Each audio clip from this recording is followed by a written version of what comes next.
The afternoon of November 22nd finds Elliott Smith and buddy Austin Keller tucked into a blind overlooking a large food plot as they welcome the Wisconsin gun season.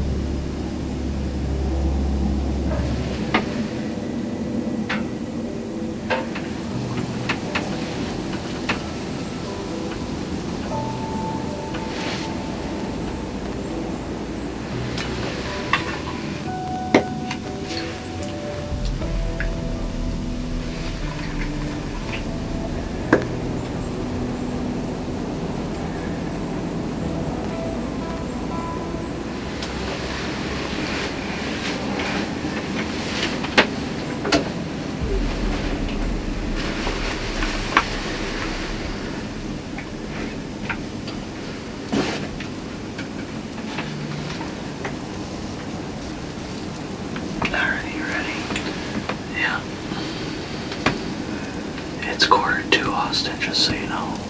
Yeah, I got it. Drill. He's down. Nice shot.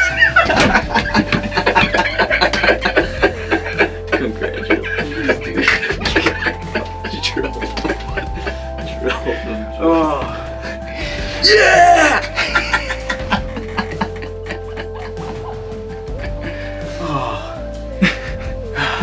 He ain't moving. He ain't moving anywhere. The 8-pointer is down. Just torched him dead in the field, dude. Dead in the field. Wouldn't want it any other way.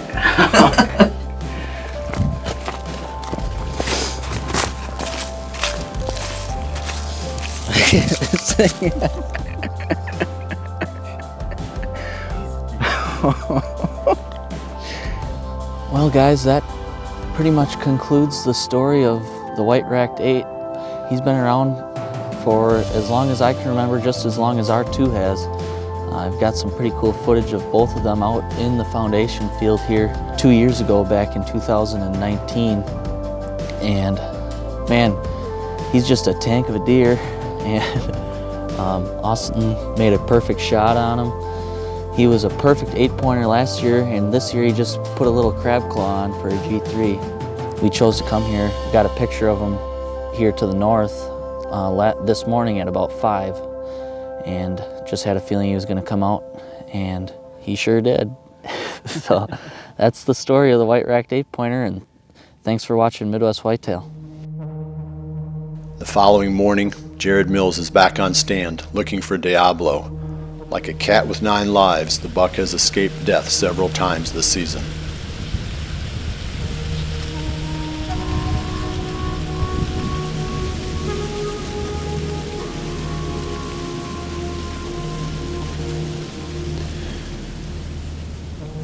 Alright, it's a chilly morning, November 23rd. Ethan and I made kind of an all-in move to a spot where we've been seeing most of the deer in this opening, and our target buck has been in here a couple times as well. It's tough to get in here, 1, because there's so many deer, and 2, we don't have access from this side, so you gotta come all the way across this. But as far as I know, we got in clean this morning. We've seen a handful of deer already. That 10 that just walked by, a good looking 10, we've passed him a few times now. Looks like he broke his G3 in the past couple days, because we saw him the other morning and he didn't have it broken then. Our wind has been really good, which is one of the things I was worried about in this spot. It seems to swirl a lot in here, but it's been really consistent, which is nice. I really like our setup. It's aggressive, but it's also November 23rd, and we kind of talked about it and don't have a whole lot to lose at this point. We'll probably hang in here for a little while. It's pretty chilly, like I said, but it is going to warm up. Pretty strong south winds today. Yeah, it is.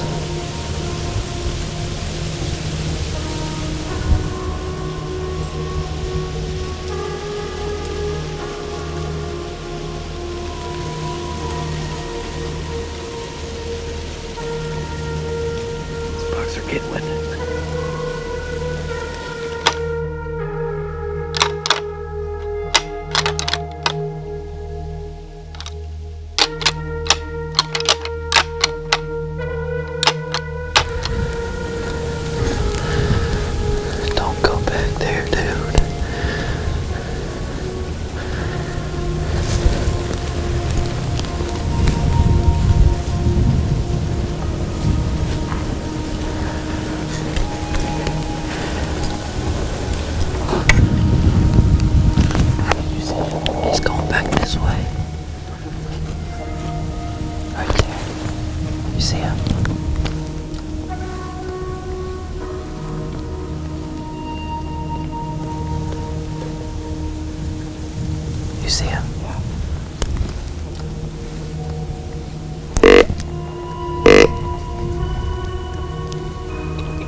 another encounter and another round of bad luck.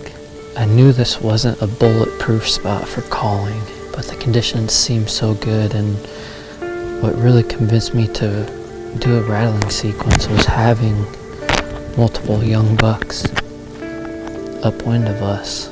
And I thought for sure as soon as I rattled, those bucks would come in and instantly they would be our decoys right here. I love having another deer around when your target buck comes in, or a target buck comes in, just to take the distraction, maybe reroute them so they don't go all the way downwind. They see the buck, they know where it was at, and that's ultimately why I decided to rattle, as I thought I would have some decoys to work with. Unfortunately, our decoy arrived just a little bit too late. Our target buck beat him here, and he was at 44 yards kind of facing us, and I wasn't sure what he was going to do. If he walks down this lane, it's a chip shot, but he circled downwind, which is to be expected, and he caught a little bit of something, probably back there 60 yards or so. And he didn't bust like crazy, he just knew something wasn't right, turned around and went back to where he came from. But he wasn't spooked bad. I mean, it was a slow walk. I did throw a couple soft grunts his way just to see what he would do, and he listened, wagged his tail, and kept going. So good news is he's not spooked that bad, and he's alone, he's in here. Bad news is we were right there. Thought it was going to work out. But of course, as soon as he gets out of sight, our little buck that we needed right here comes strolling up, walks right by the tree. And then 2 more bucks come out down below us. If any of that would have happened 60 seconds earlier, I think we would have killed that deer. But that's how it goes, especially this year. We'll have to figure out what to do. Probably won't see him again this morning. Deer's still moving pretty good right now, but I don't like our chances for seeing him again. Have to probably find a new spot for this afternoon.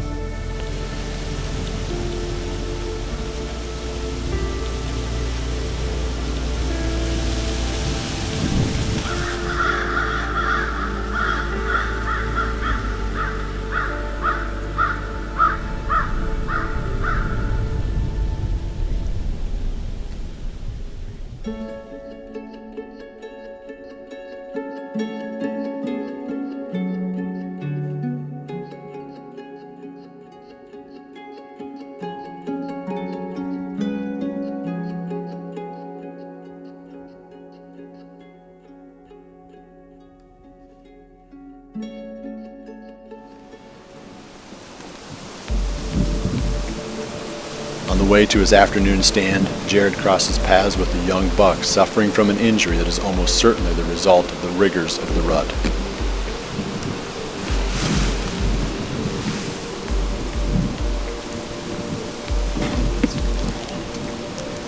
think he probably got in a fight. Its beam is broken and there's a big swollen lip. He's got some head injury.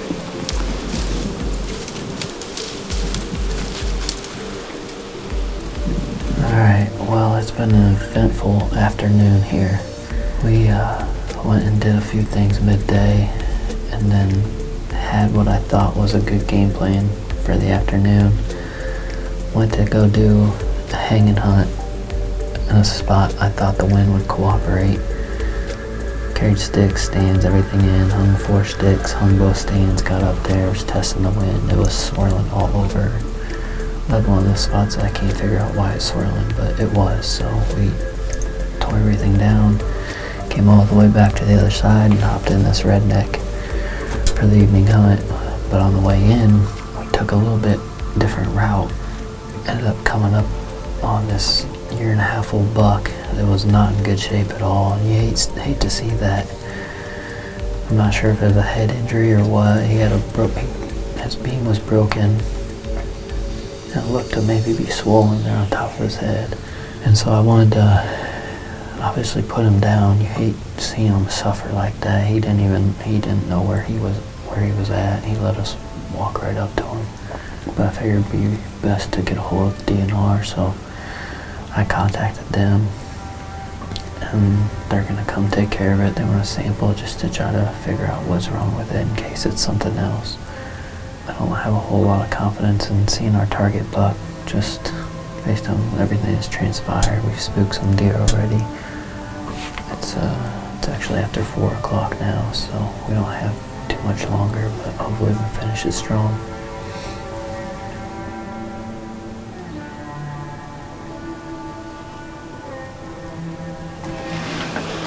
Despite cool temperatures and decent activity, the afternoon of November 23rd quietly passes without a sighting of Jared's target.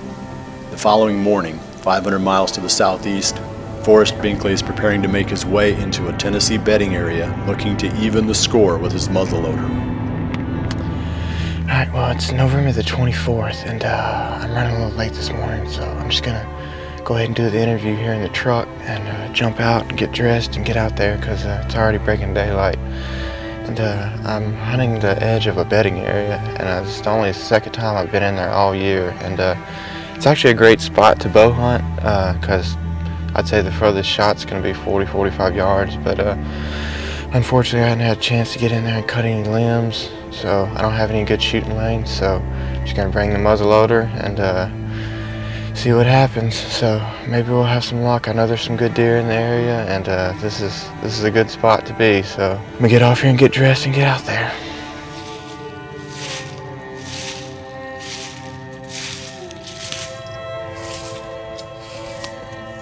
While Forrest makes his way to his morning location, 450 miles to the northwest in Iowa, Lee Abraham is on stand. Lee is also sitting on the edge of a bedding area.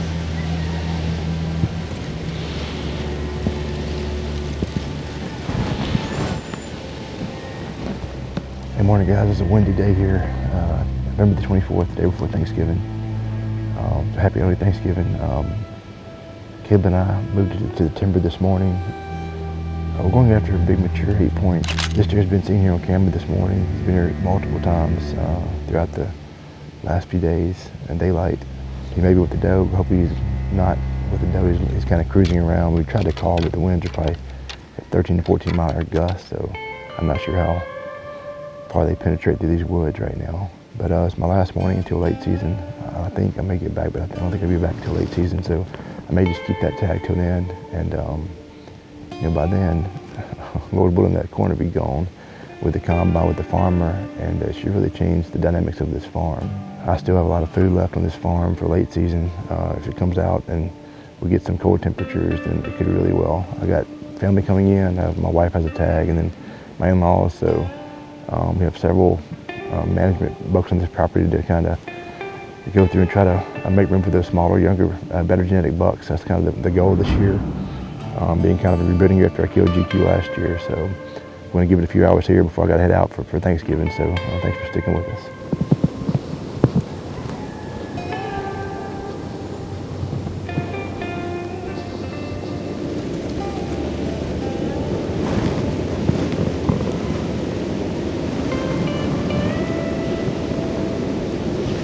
I see him.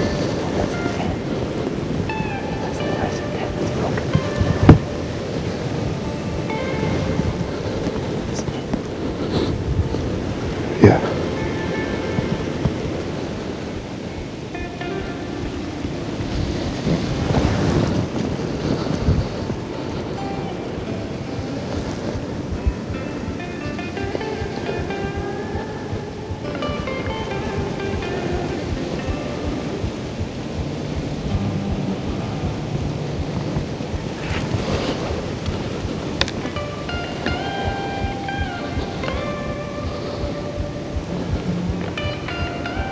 You got him?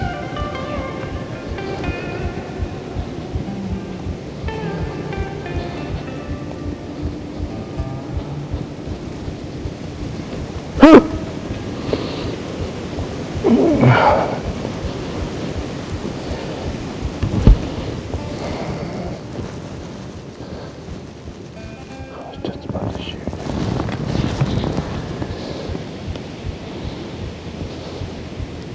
A single step would separate the buck's antler from Lee's tag, ending his November hunting in Iowa for this season. Lee must now look ahead toward the late season when he plans to return. Back in Tennessee, Forrest is set up on the ground hoping to catch a morning cruiser.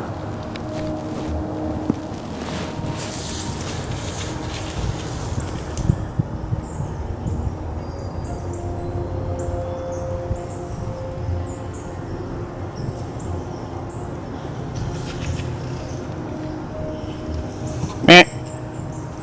Meh. Meh.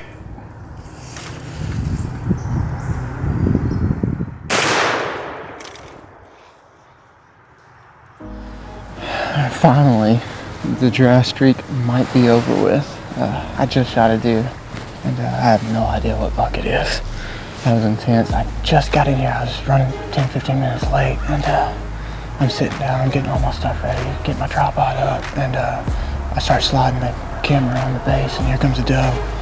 And sure enough, a buck was right behind her, and I'm trying to get my camera on the tripod, and he's literally walking up, and I finally get it on, and I stopped him about 30-40 yards out, and I had what looked like a pretty good clear shot, so hopefully we got a buck down in here in Tennessee, so we'll find out. I'm gonna give it a little bit before I go over there and start looking for blood.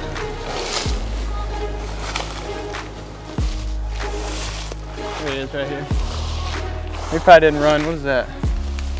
35-40 yards. I don't even know how I didn't see him.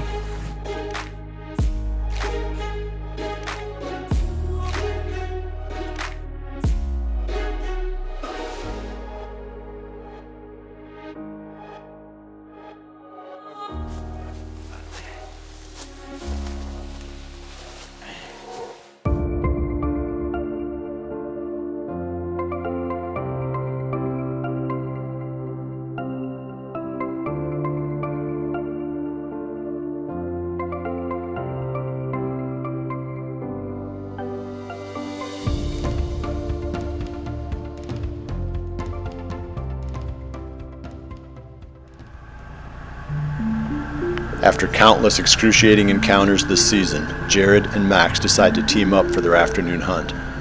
Less than ideal conditions bring the duo to a food plot to try their hand at harvesting a couple of does. Alright, it's November 24th, and Max and I have teamed up tonight. We decided that we've had enough of chasing bucks. We know we're not good enough hunters to get it done. So we decided to take some frustration out on does tonight, or at least try. We might have the same luck that we have chasing bucks, but we both have a burning desire to let some arrows fly, and it's pretty warm, crappy weather today, so I came to a spot where there's historically been a lot of does. I've killed a lot of does here. We'll see if they move. We're hunting over some green food this evening. It's a little before 2:30, so we're settled in. We should at least see some deer. There's a lot of deer on this farm. We both have our bows. We're gonna alternate filming and shooting. Hopefully it's a fun night.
That's what I'm talking about.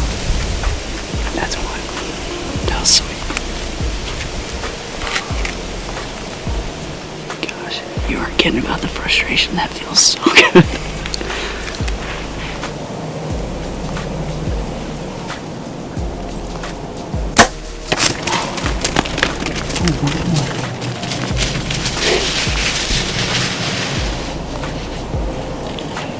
Jared, there's like a multiple right here behind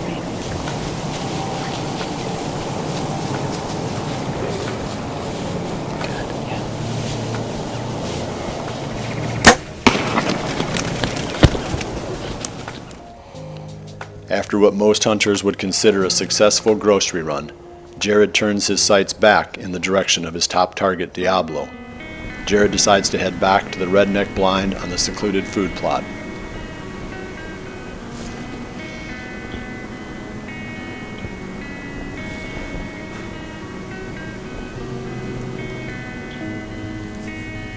Alright, it's November 25th. Happy Thanksgiving to everybody. Gavin and I decided to sneak out for a quick morning hunt before we go have dinner and partake in all the Thanksgiving festivities. We have a big time temperature drop from yesterday to today, probably close to 30 degrees. It's cold. And as you can see, we're all bundled up in camo. We didn't have intentions of sitting in this blind. We took 2 stands and sticks and tried to get back in the woods there, and the wind was swirling there. We couldn't even get set up. There were deer chasing, bucks grunting, and there was where we ended up going. I wasn't sure what it looked like, and there just wasn't any visibility there. So we kind of let the deer work off. So we snuck all the way back around, got in right around legal shooting lane into this blind. I'm just gonna sit here for a little bit. The deer are definitely moving. There's already been quite a few does and small bucks out here, so although it's not where I wanted to be, it looks like the deer are on their feet, so hopefully we can lay eyes on our target buck.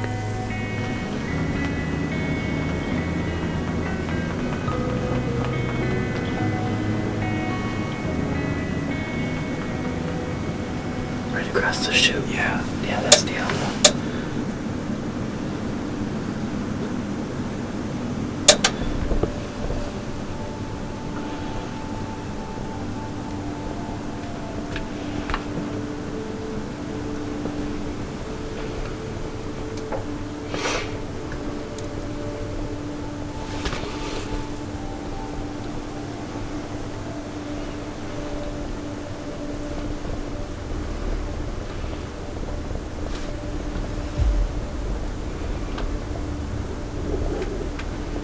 So your window, okay? Yeah, I'm good right now. He keeps looking up to the right. Notice that. Come on, Diablo.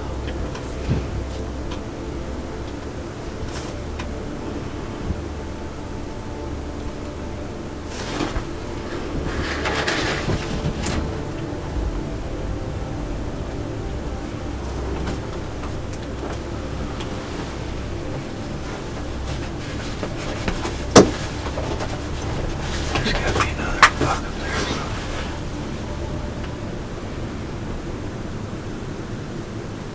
Man, this deer is starting to have our number. First saw him come through this little gap and he came out here and fed. And something kind of caught his attention. He went back up and next thing you know, he came following a doe right back through the gap. But what kills me is he came out of the timber that we went to set up on this morning. Who knows if we would have seen him or had a chance at him just because it's so thick in there. But man, it was right from that same area where he came out and where he went back in.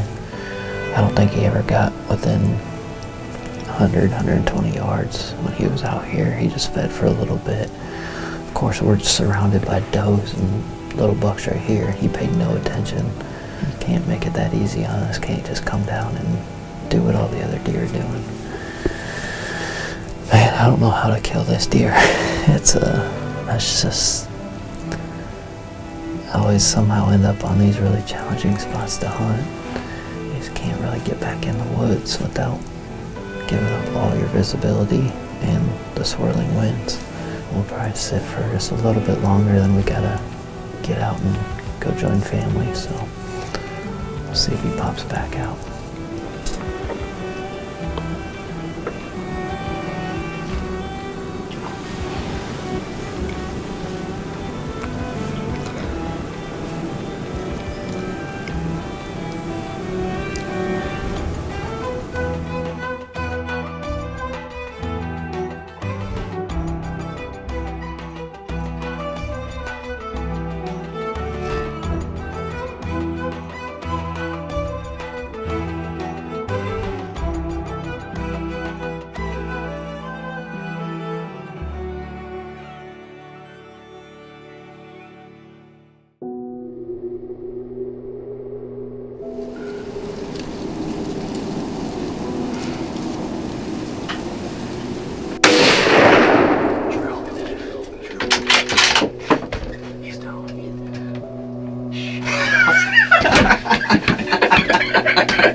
whole lot to lose at this point.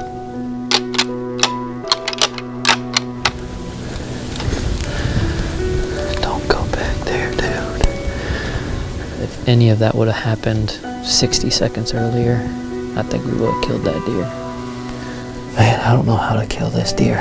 It's just, I always somehow end up on these really challenging spots to hunt.